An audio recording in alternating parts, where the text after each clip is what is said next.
王后，小心烫。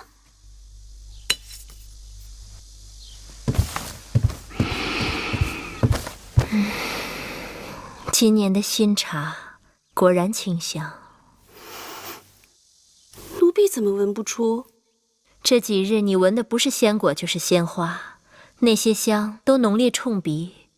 这淡雅的清香，要沐浴清新后才能觉出来的。王后说的是，为了熏制那东西，奴婢已经在新鲜瓜果和花朵堆里守候了3日，弄得奴婢身上也是香气袭人。昨日奴婢到园子里去，引得不少疯子围着奴婢打转。还是当心些好，这2日花园就不要去了。是。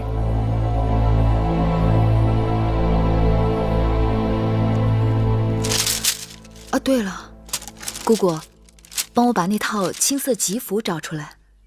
你要出门？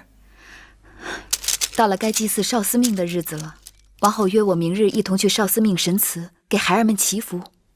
我倒是忘了，每年的这个时候，你都会带着继儿去的。难得今年王后也挂念着。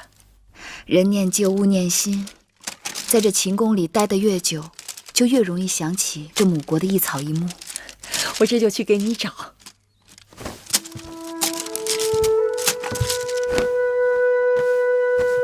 人靠衣裳，马靠鞍。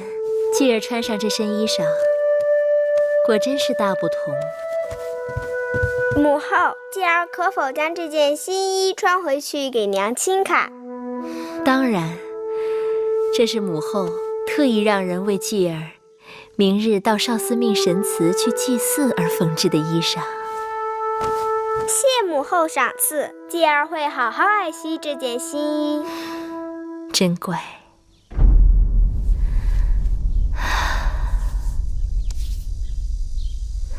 去吧。儿臣告退。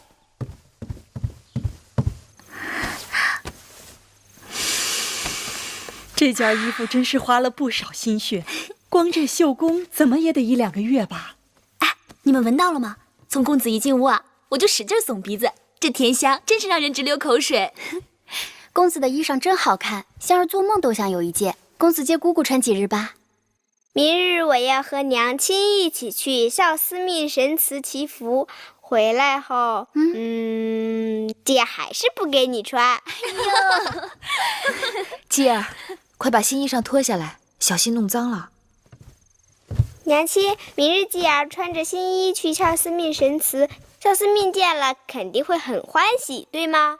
少司命对天下孩儿一视同仁，并不在乎是纯衣百结还是包衣薄带。但继儿穿着新衣去祈福，是继儿对少司命的一片敬意。98、99、100。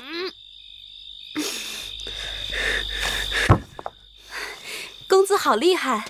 我们宫中内侍中有个号称大力士的，这10锁也不过能举起100下，公子一口气也能举起100下。春夜露水大，容易着凉，快把衣服穿上。是。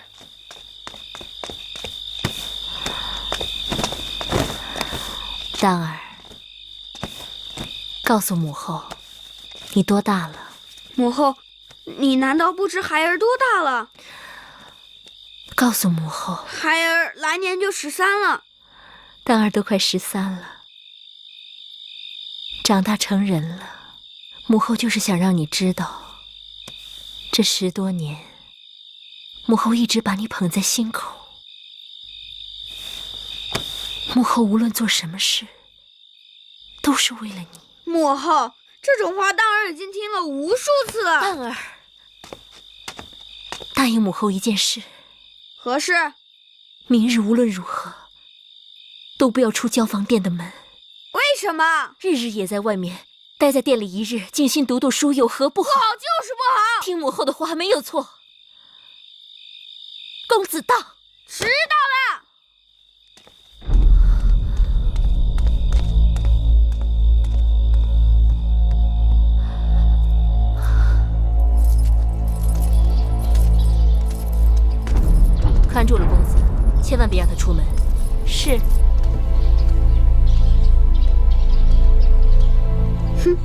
关门。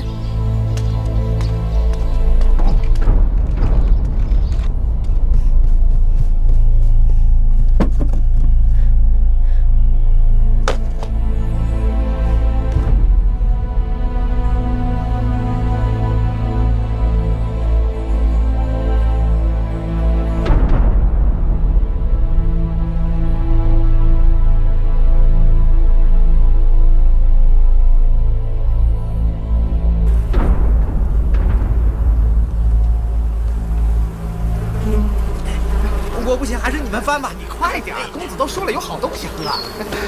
好好，我试试。哎呀，这个不行。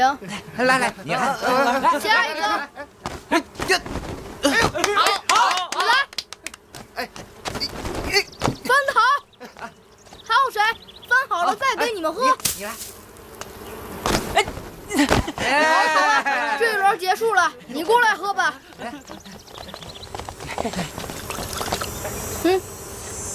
这东西是我娘亲酿的，别处喝不到。怎么样，好喝吗？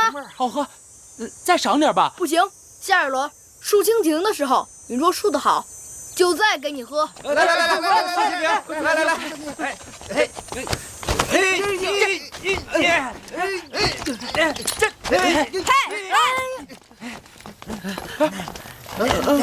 公子荡，今日荡儿若不是吃坏了肚子，就会和我一起去少司命神祠祈福了。这孩子，姐姐替他祈福也是一样的。好久没有和妹妹一起在这园子里闲逛了。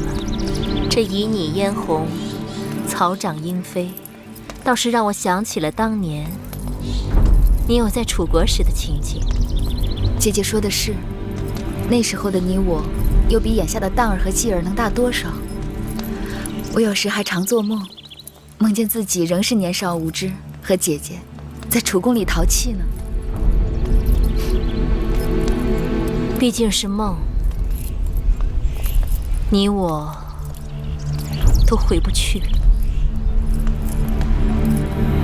给我尝尝。不行，这东西你没喝过，所以你不能喝。哎呀，啰嗦什么？你快给我！我说行就行。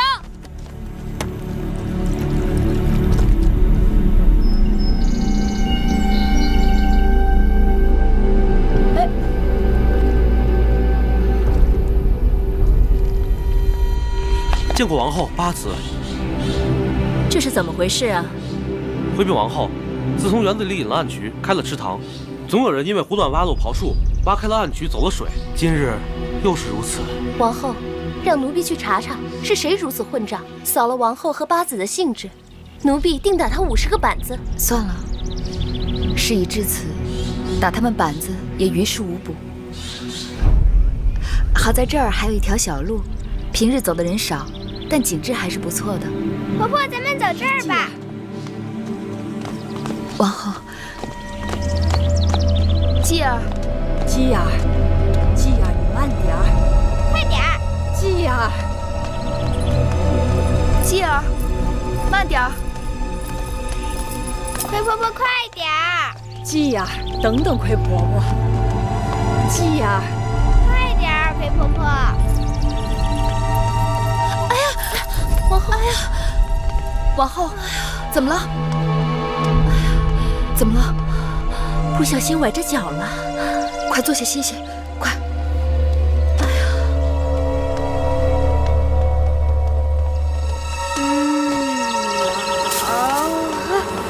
再来一杯。再来一杯。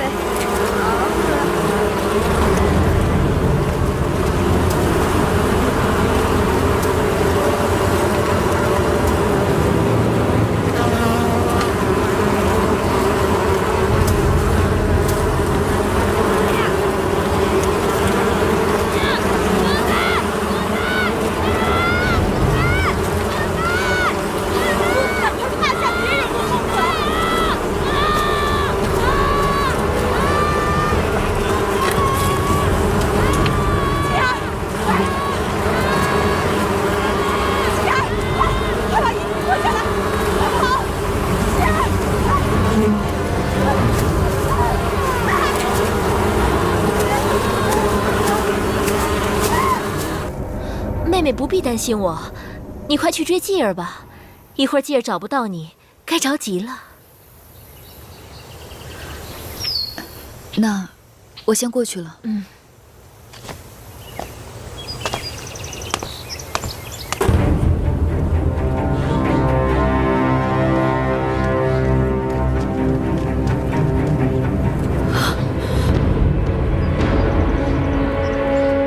快过！不能动，千万不能动！公子大，公子大，快想想办法呀，李治！大王，攻击公子当的疯子应该有2种，一种是普通的疯子，一种是杀人疯。对待普通的疯子，奴婢还有办法，只要风刺拔掉，用皂角水冲洗，再用筅苔捣碎，糊住伤口，便可逐渐痊愈。但是杀人疯不同，它的毒性极大，从来就没有对症的草药。要想治疗公子当，只怕什么？大王恕罪，奴婢无能。李密。大王，臣眼下也没有什么更好的办法，只能是先拔去毒刺，再用拔罐吸出部分毒血。那皂角水和筅苔也对毒性攻心有些延迟作用，但是要想治愈，恐怕就……世上没有办法的，一定会有办法的。王后，您别着急，奴婢再想想办法。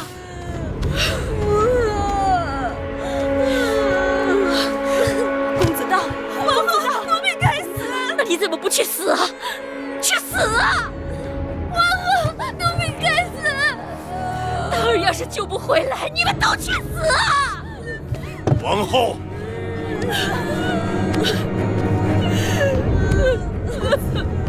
大王，大王，救救当儿啊！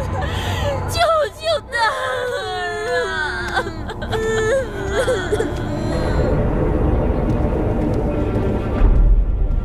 这园子里怎么突然会有杀人蜂了？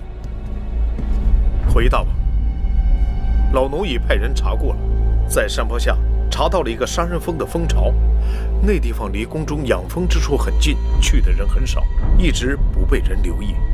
寡人知道那杀人蜂极其罕见，即使有，都是出没在深山老林处，怎么会在咸阳，特别是在宫里筑巢？为了采集王后的牙蜜，园子里放养了寻常的蜂子。据说杀人蜂专爱吃蜂蜜，可能是那里的蜂子引来了杀人蜂。幸亏继儿被魁姑护住，只受了轻伤。听说魁姑伤得很重。是。忠心护主，可赞可叹。马上给寡人拟旨，公告天下，2日内，凡有方法治愈被杀人蜂伤者之人，赏10000金。怎么会那么巧？公子当偏偏是喝了咱们的米酒，就遇上了杀人蜂。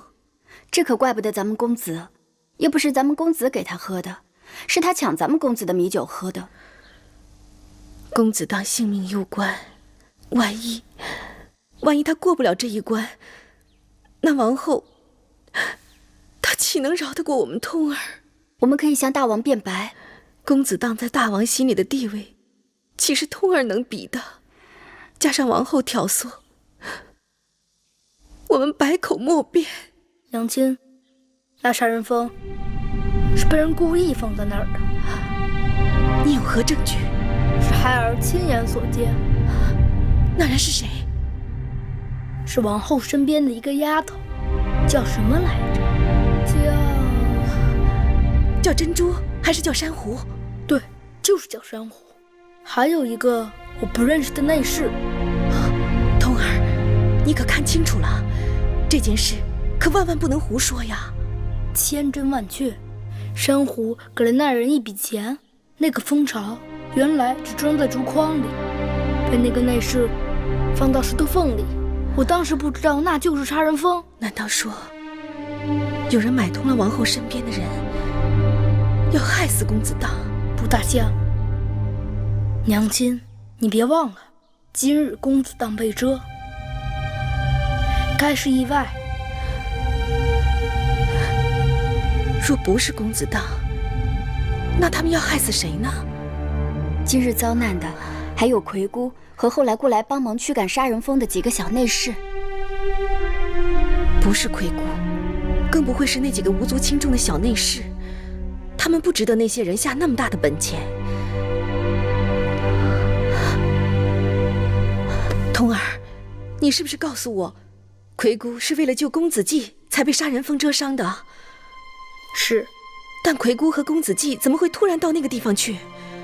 听说王后约八子带他们去少司命神庙祈福。是王后的主意，是王后带他们去那儿的。天哪，那王后是要……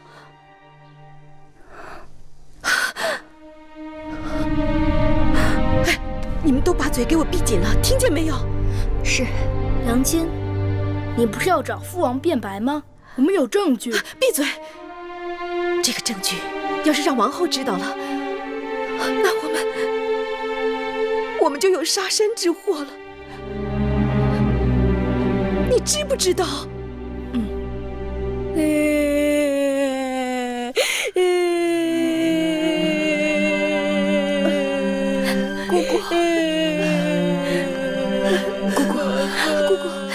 姑姑。季儿，季儿，季儿在，姑姑，季儿在。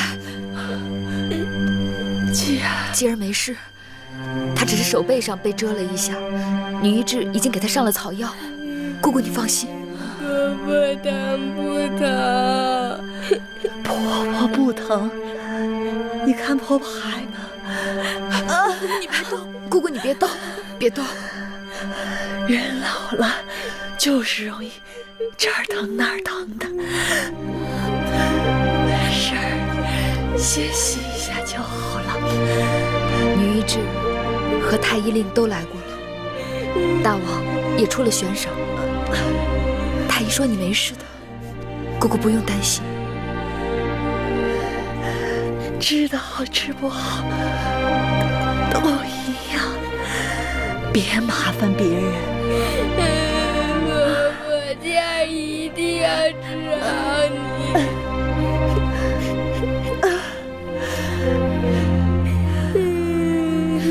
香儿、慧儿，你们在这里好好照顾姑姑。女医治留下的草药，你们每隔1个时辰煎一次，伺候姑姑服用。是。木心，在。你去点上灯，跟我再去园子里看看。是。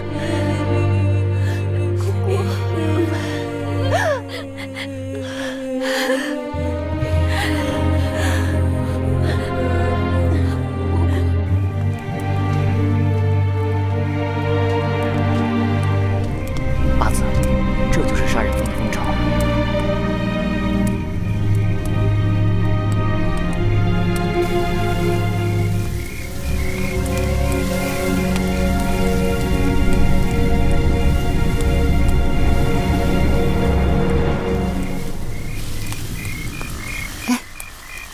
怎么回事？这里也烧了。听说，怕杀人蜂再伤人，傍晚时分，大王已经派内侍过来，用烟火销毁了蜂巢。这大多数蜂子已经被烧死了，此刻已经看不出什么了。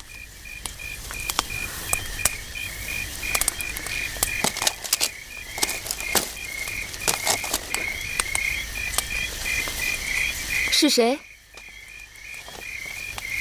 谁在那儿？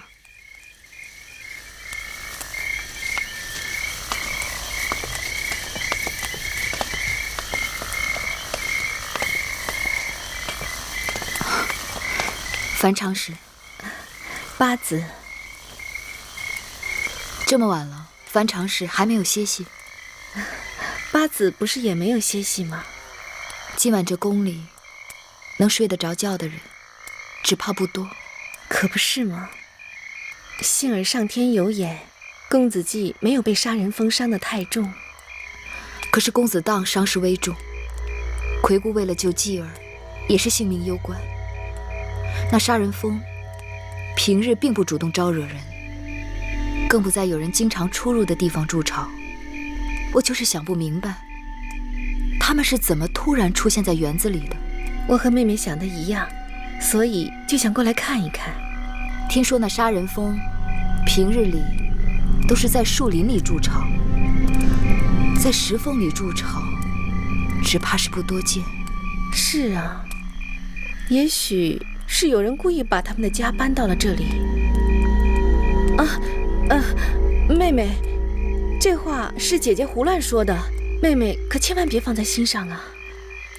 姐姐的话或许有些道理，那杀人蜂看似天灾，也可能是人祸。妹妹，天色已经晚了，妹妹和我都快些回去吧。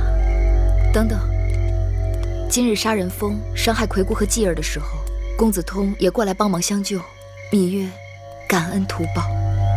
八子和公子季一向对通儿友善，通儿这么做也是出自于天性。同心相亲，肝胆相照，我会记得樊长史和公子通对我们的好。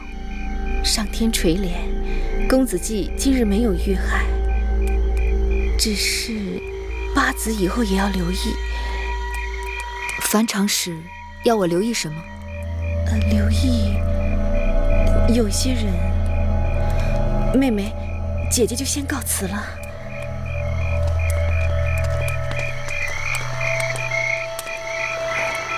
樊长史好像话里有话。他定是知道了一些我们不知道的事情。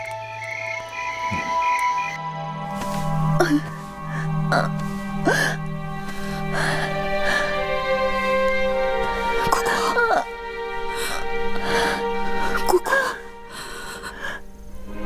姑姑，月儿在，月儿一定想办法救你。月儿自小没了娘亲，你是我唯一的亲人，没有你，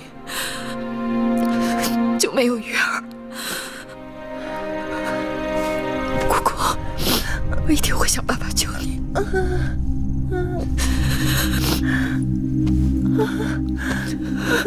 姑姑，夫人，这是公子季的衣裳，午后有人捡到了，刚刚送过来的。我知道了。亏得魁姑救下了公子，不然恐怕受害最大的不是公子荡，而是咱们公子季呀。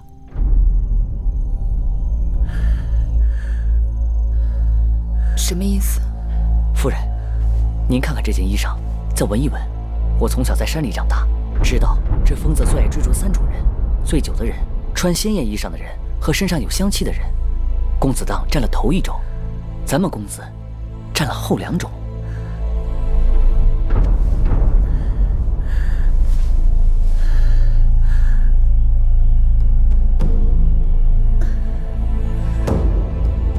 你们闻到了吗？从公子一进屋啊，我就使劲耸鼻子，这甜香真是让人直流口水。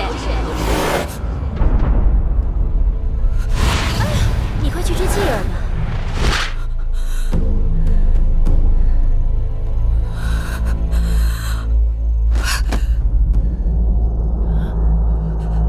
我明白了，你去吧。是。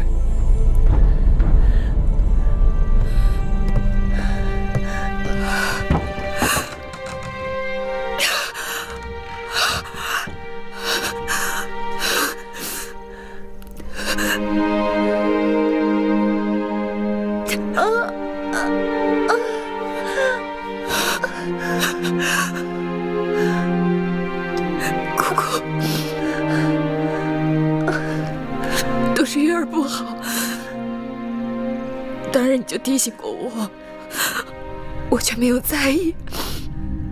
是月儿错，是月儿害了你。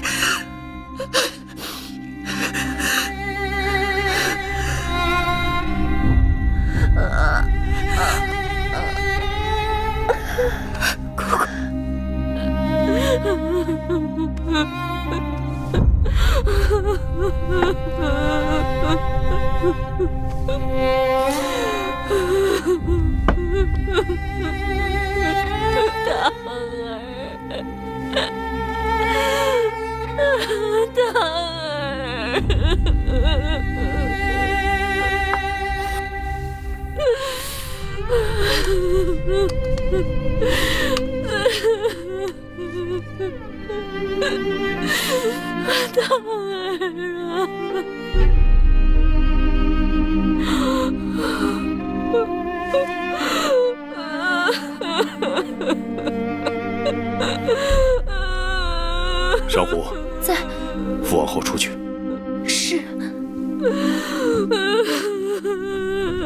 王后，王后。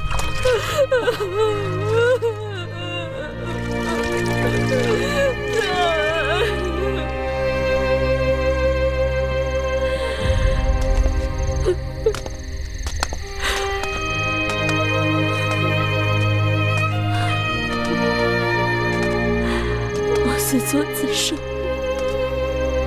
自取其祸，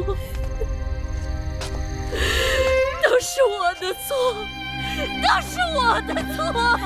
王后，当然是在替我受罪，是我该死啊！王后，王后，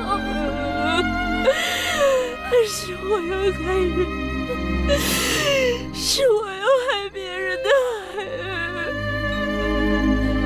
少司比神明值得看得清楚，让我痛，让我千刀万剐，让我去死吧，让我去死吧！王后，王后，这药也不知管不管用，魁姑看起来更不好了。大王已经出了万金悬赏，怎么还没有人献上主意啊？都说这世上最毒的是蝎子、蜈蚣、蛇、蜘蛛、蟾蜍，杀人蜂怎么会这么厉害？你们是以前没见过杀人蜂，在我们山里头，听到杀人蜂，谁不躲得远远的呀？我跟你们说，说起这些毒物，杀人蜂就算不能排在毒蛇的前面，至少也不会排在蜘蛛的后面。在我们楚国有一种烛龙蛛，它有蜘蛛一样的脑袋和蛇一样细长的身子，被它咬一口要病半个月呢。这都不算什么。我们那会儿住的大山里边有一种蜘蛛网，它可以长到小孩子的拳头大小，织的网都可以捆住一只小鸟。就它这么厉害，和杀人蜂交战也仅仅打个平手。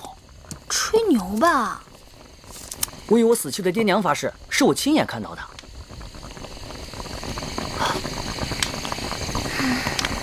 好，我说给你们听，我记得清清楚楚。那是在我进宫的前1年。我在山上放牛，身边不远处的树丛中有一只蜘蛛王正织网。到了正午时辰，一只拇指大的杀人蜂飞了过来，一头就撞进了蜘蛛王的网里。那蜘蛛王定是饿极了，立刻向杀人蜂爬了过去。当他爬到杀人蜂身边，张口刚要咬，却被杀人蜂狠狠刺了一针。那蜘蛛王顿时就蔫了，顺着游丝就掉了下去。可过了没一会儿，那蜘蛛王又爬上来了，他们又打了起来。那后来呢？这第2个回合和第1个回合差不多，杀人蜂被蜘蛛咬了一口，但是杀人蜂把毒刺扎进了蜘蛛的肚子里，那蜘蛛一松口，立刻就倒在草丛里了。这么说，那杀人蜂的确厉害啊。那最后谁赢了？我也不知道，他们在那儿打来打去的，我看得不耐烦就走了。木心，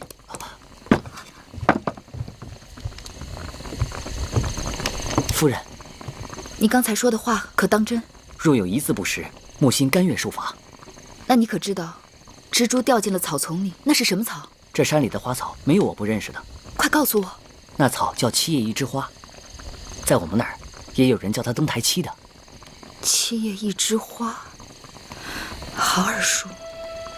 那草在我们楚国叫金线重楼，它的根部是药材，我们都叫它枣修，药性偏凉，清热解毒，消肿止痛。在楚国，有人用它医治跌打摔伤。那或许它也能医治蛇虫咬伤，有可能。但秦宫里并没有这东西，若要奴婢去找，得进山。但公子荡和魁姑他们的性命，也就是在这几个时辰里了。我去找大王讨要出宫令，姑姑带人连夜飞马出宫。好，好，这里的远近山路我都熟悉，我跟姑姑一起去吧。快去快回。哎。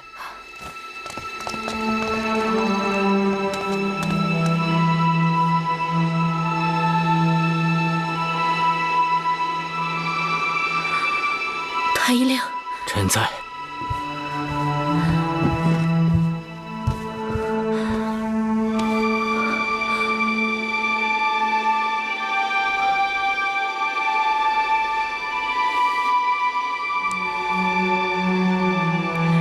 公子怎么样？公子只怕不好，请王后还是早些做好准备。胡说！你胡说！还没当上太子，他将来还要做大王。你给我想办法，快想办法！女医治呢？女医治呢？昨日半夜，女医治被米八子叫走了，到现在还没回来。去哪儿了？说是被米八子派出宫了。不管他在哪儿，都得给我找回来。是。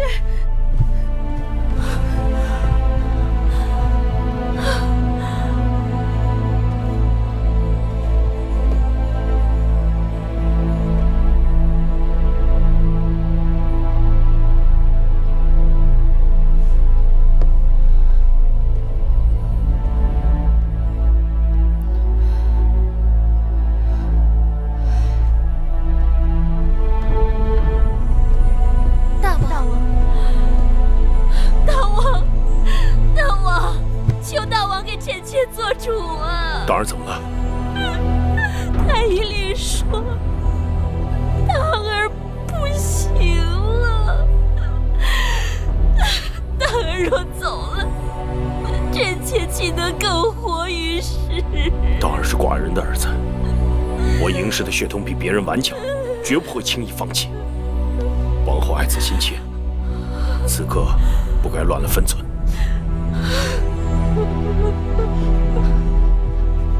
拜见大王。那草药可采到了吗？是，因为公子当病症危急，需要马上内服外敷。此刻女医治正在捣药，片刻便可以给公子当服用和疗伤。好，太好了！若能救治好公子当，寡人重重赏赐你们。谢大王。快请太医。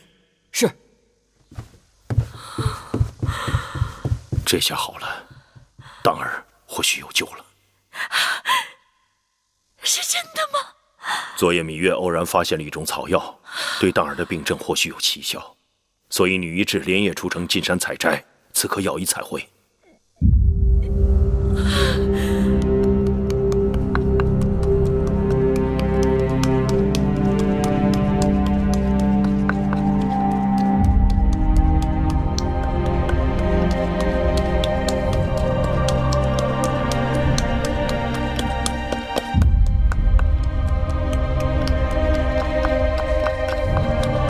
李密，大王，你看此举有多大的把握？照理说，药草进宫都该有人试用，但是公子的性命危在旦夕，我们也只能险中求生。微臣已经让人榨出7叶一枝花根部的鲜汁，每个时辰灌公子1碗，再将鲜根捣烂敷在伤处。若到傍晚，公子的病情没有恶化，便是有救了。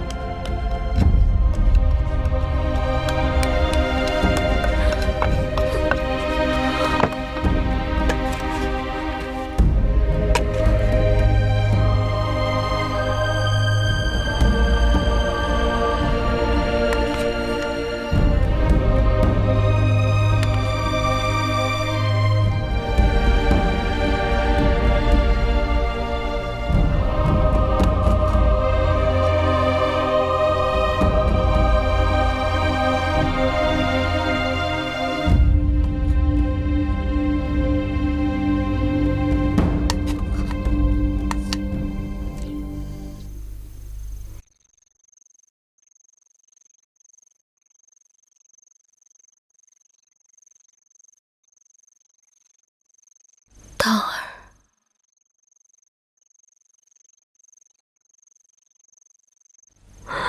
当儿，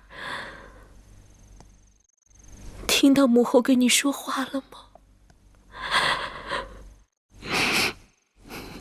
只要你活过来，母后什么都答应你。只要你好好的活着，不管你要什么，母后都绝不说一个不字。母后情愿拿自己的性命换你一命。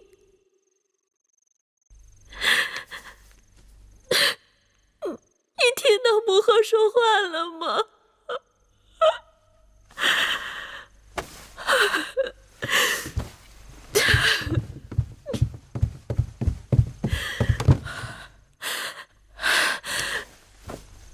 天诸神，大司命、少司命，求求你们，让道儿渡过这个难关。只要诸神不嫌弃，小女子米树愿意以血以肉以性命祭祀诸神。求求你们，让道儿活过来吧！求求你们让道儿活过来吧！求求你们让道儿醒过来吧！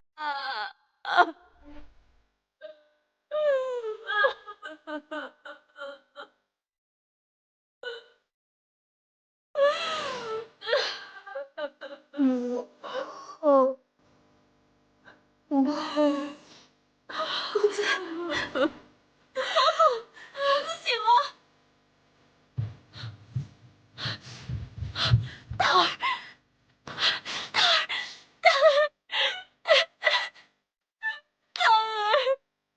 母后在这，母后在这。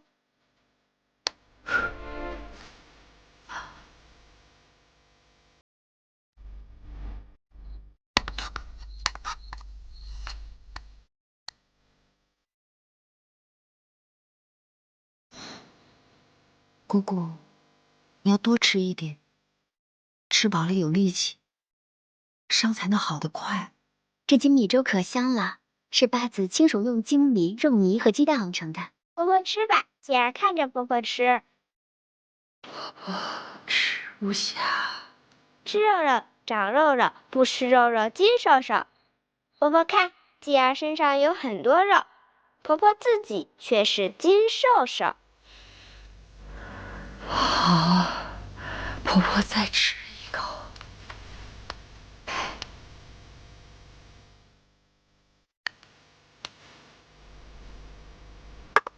继儿也该吃饭了，跟姑姑去吃饭吧。嗯。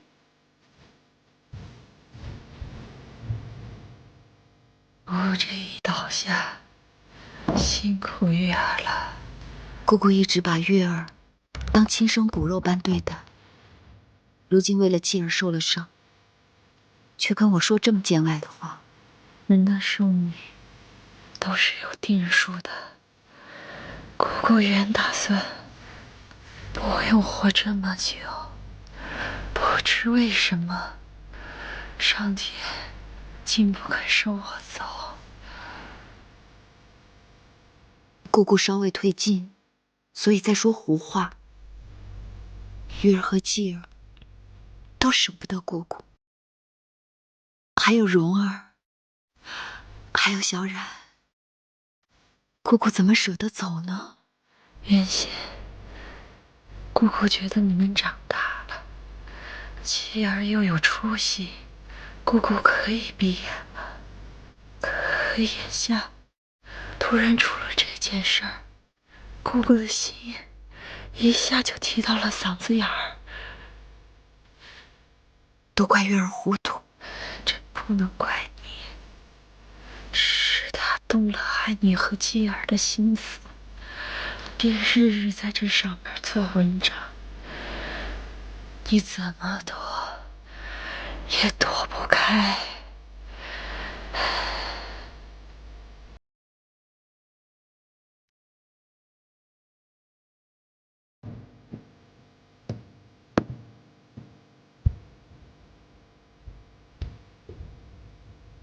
大王，请用茶。那杀人蜂之事，查得如何？老奴叫人细细查过了。公子荡遭遇疯子，实属偶然。米酒是公子通拿去的，但是公子荡强从公子通手中抢去，并且不听劝阻，酣畅通饮，结果酩酊大醉。倒是什么？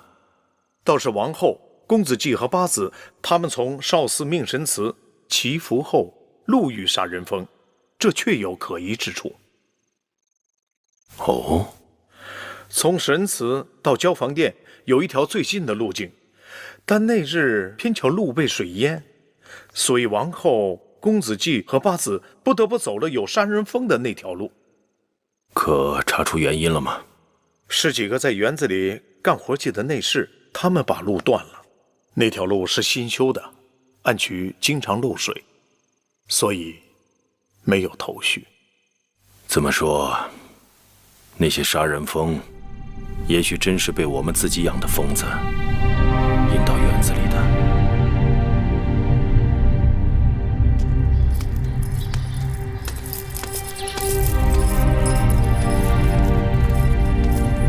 拜见八子。我要见王后。王后正在歇息。我要见她。王后这几日水米未进，心力交瘁，不能见人。见不见由不得你，你只管去通报。八子，奴婢得罪了。您不能进去，走开！您不能进去，不能进，不能！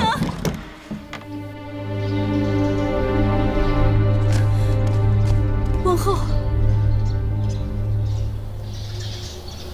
请八子进来。是。八子，请。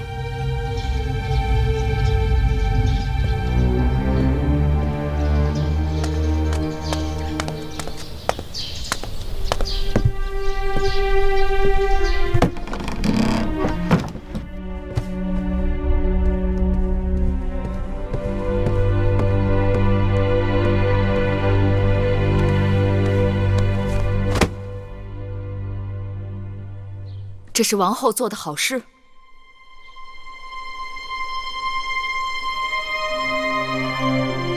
告诉我实话，是不是你做的？若不是你做的，那就是你身边人，珍珠、珊瑚，还是谁？是我。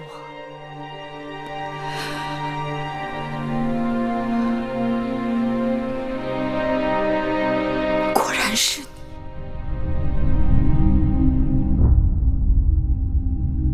我的姐姐，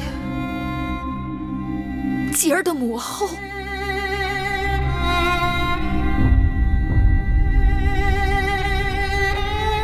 我也曾想过是你做的，但是我不明白，为什么是你？是我做的，我对不住你，对不住继儿，但我不得不做。你疯了！我们是姐妹，同气连枝。对，我们是姐妹。是同气连枝，但你别忘了，我们还同是一夫。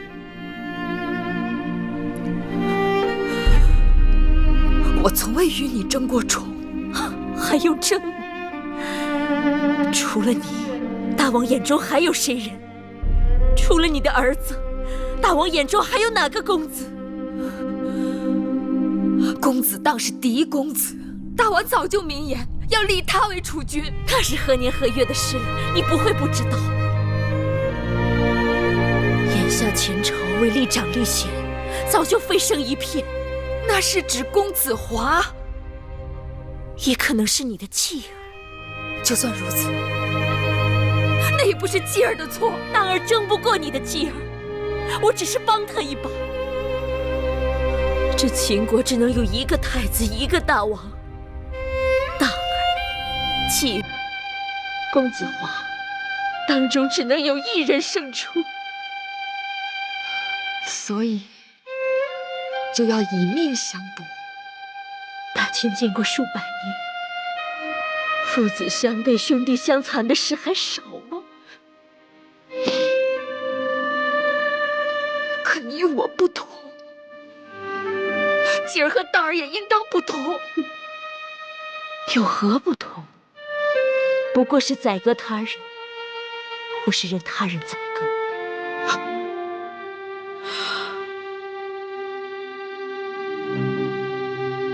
就是因为储君之位，断送了你我两人这么多年的情分。在这宫中，哪有什么情分可言？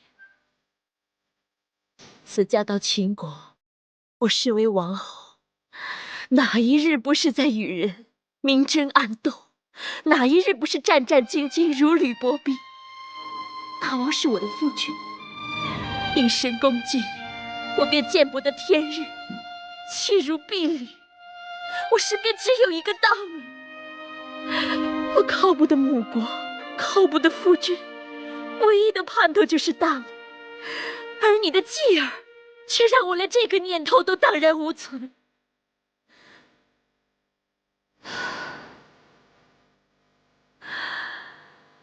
宫中生路太窄，万事我都可容，但容不下你的孩儿挡在我的孩儿前头。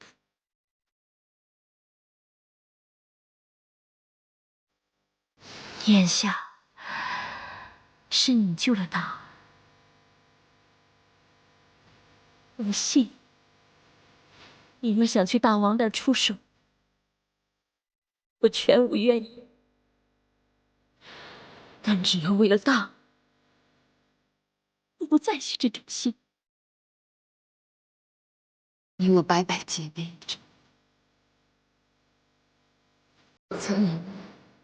我此生都是欠你，就算我芈月与任何人相争，都从未想过要与你相争。我的继儿对储君之位更是不屑一顾。相争二字本是伤人利器，与外人相争一荣俱荣，与自己人相争一损俱损。虎宫间只可相濡以沫，何苦要骨肉相残？八字无需多言，但凡嘴上挂着相濡以沫的，哪一个不是大难当头，自顾自？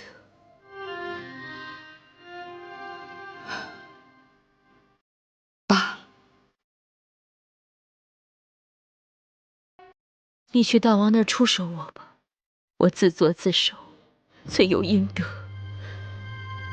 但此事不能牵扯到大儿，若因此事牵扯到大儿，大王追究下来，单凭这衣裳不足为证。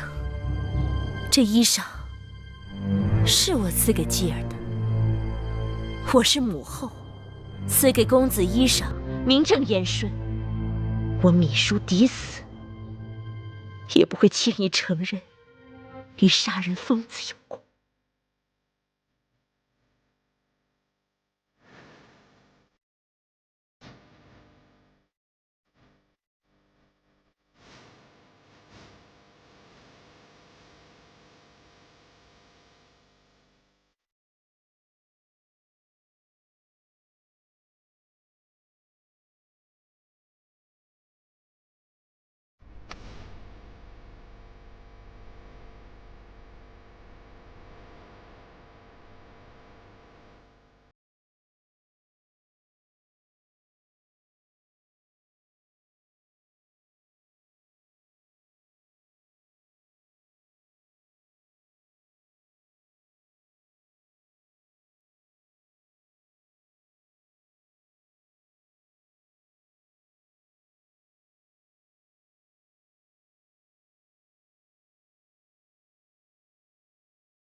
你会去大王那儿出手吗？我知道丽儿硬不起这心肠。我已经没了姐姐，不想再让大儿没了娘亲。你救了公子的，还要救王后？我救不了谁，也不想救谁。我可怜她，不想与她一样。月儿啊，可我担心。姑姑担心什么？你对芈姝的恩情，她无以为报。我不需要她回报，我只盼着她能够幡然悔悟。你可知，大恩积大仇。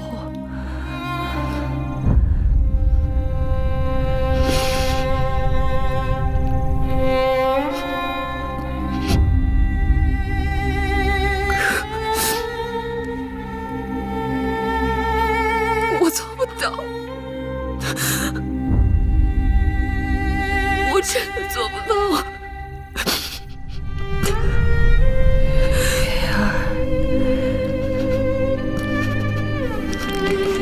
你会为你今日的善良而后悔的。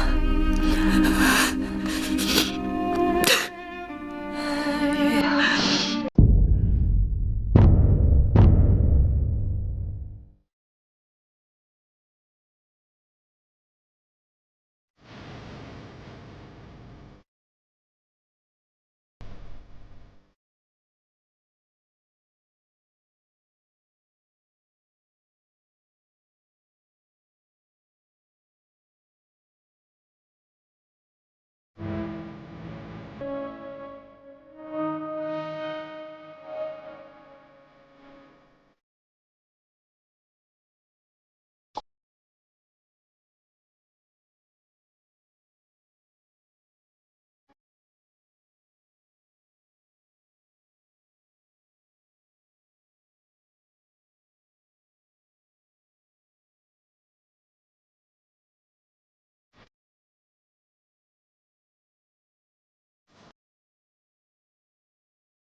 王后，大王若怪罪下来，奴婢全担了就是。奴婢告诉大王，王后对此并不知情。你们都不用担心，过了今夜，若没事，便没事了。王后怎会知道？他若真想动手，不会把这件衣服留在这儿，这是出手我的证据。你们去把这件衣服烧了，一丝灰也不要留。是。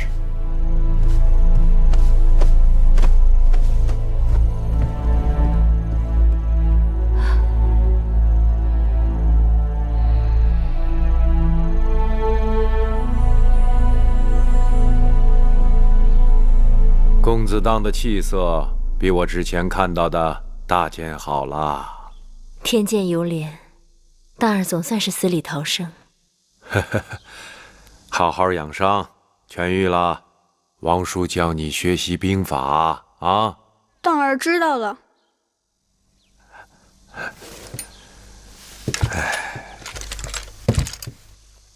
往后日夜照料公子当，也要多保重才是。多谢处离子牵挂，老臣告退了。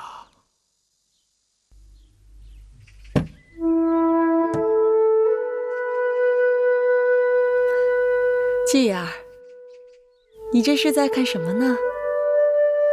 娘亲给我留的功课，他要我看看我们的以往和来日。什么以往和来日？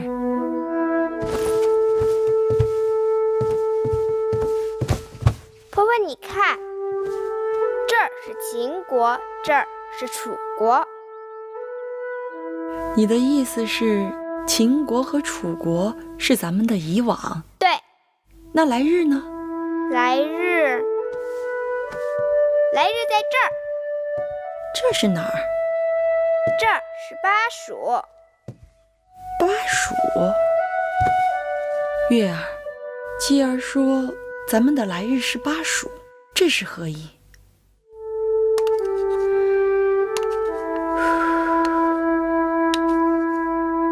姑姑，喝药。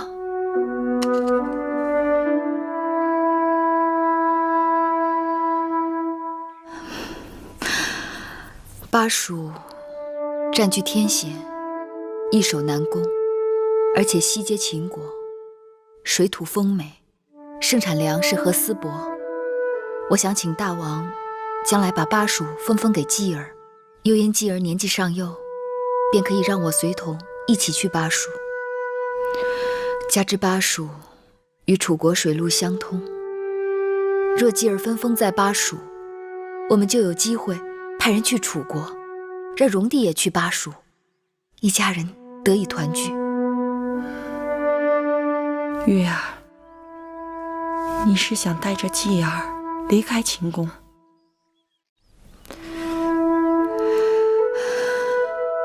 我想了多日，这是我们求得安稳的唯一出路。继儿，你愿意跟着你娘亲出宫吗？我听娘亲的。若有一日让继儿自己选呢？我还是听娘亲的。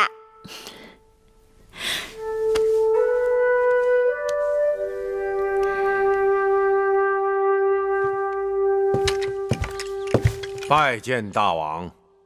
坐。是。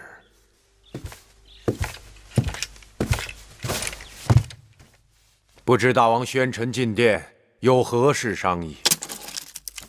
你看看，王后上书于寡人，说是诸公子年岁不一，且生母出身地位荣宠不一，皆是寡人之子嗣，恐有以其年长，以其母族，以其荣宠，而后得封地。年少未见者无人直言，因此想借来年元日大吉，为诸公子分封藩地。这是好事啊！王后此书乃贤德之举。不管起因是什么，总归是件好事。若是王后能稍补公子当好武厌文之不足，母子相辅相成，大王也可放心了。你是秦国大宗伯，主管宗室事务，这10多位公子的分封之事，就由你来做个谋划吧。臣遵旨。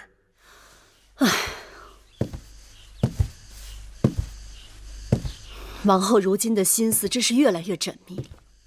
此刻不提立储，却上书分封，她就是想让大王把年长的和有军功的公子也都分封出咸阳，这样就没有人跟他的儿子争太子之位了。夫人要快想办法。华儿在秦国的旧族当中甚得人心，旧族们若能同心协力举荐，大王也不得不忌讳几分。那就赶快联络那些旧族们。恐怕已经有些晚了。那我们只好坐以待毙了。谁说的？王兄来信说，仪儿已启程多日，我估计就快到咸阳了。魏仪，夫人的亲侄女。无论是在魏国，还是在秦国，她都是无出其右的绝世佳人。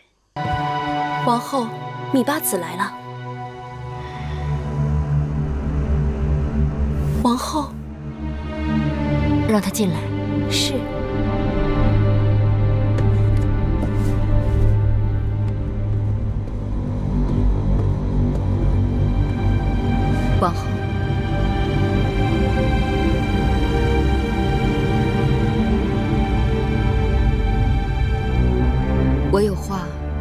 要与王后说。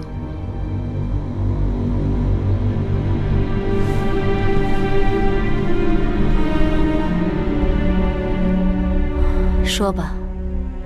我的继儿绝不会与公子当争储位。你我已经如此，争不争已不相干了。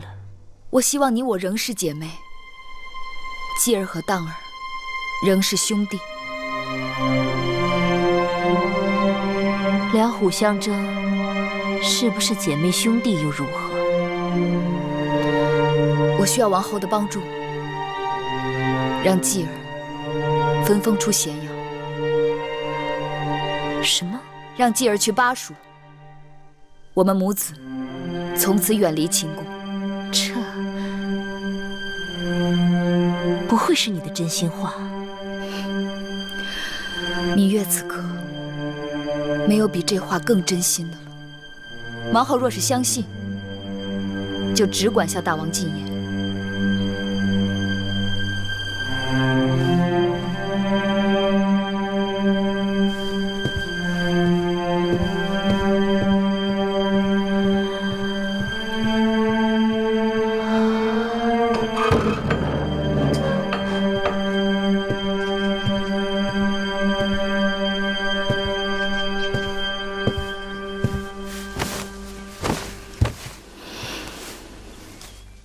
昨日听说，那个魏夫人的侄女来了，是个绝色美人呢。